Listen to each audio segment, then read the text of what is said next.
Ensimmäinen osuustoiminta tarkoittaa osallistu, rentoudu, hämmästele, ole vihainen. ADHD antaa energiaa haudan tylsyyteen. Urheilu. Vauvaurheilu kovassa nousussa Puuojan perheenäidin kannustuksella.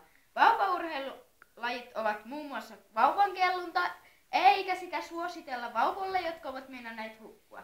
Vauvat tarvitsevat energiaa, joten karraholla antaa energiaa mukavasti. Muita vauvaurheilulajeja ovat lastenkärryn työntö. Siinä otetaan vauvankärryt, lapsi laitetaan sisään ja sitten alkaa jonkinmoinen riehunta.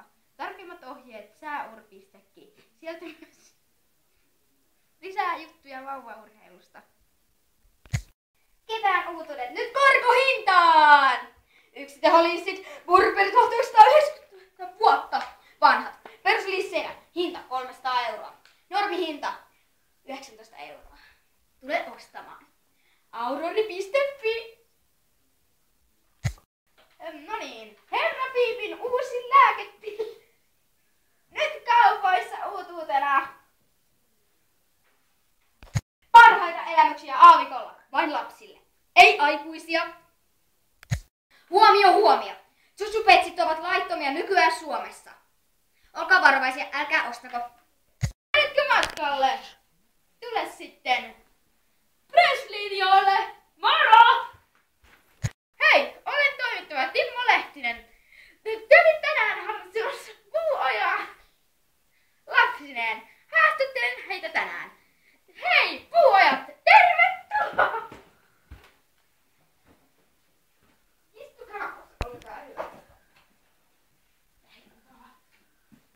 Hyvää päivää. Ota. Hei, rouva Puuoja. Moi! Miten keksitte vauvaurheilun? No, kun synnytin lapsen, niin siitä se alkoi. Mitkä tunnelmat siitä jäi? No, ehkä vähän vaaralliset tunteet, mutta ei mua haittaisi vaikka lähen menee. Moikka! Moikka!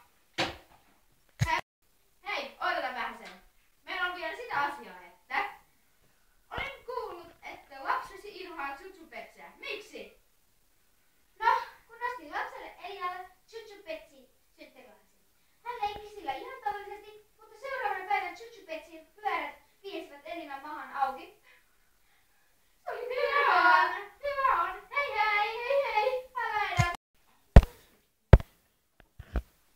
Kiitos kun katsoit U-vuodon.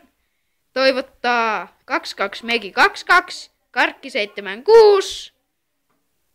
Ja tämä oli siis uutisvyöry. Moikka!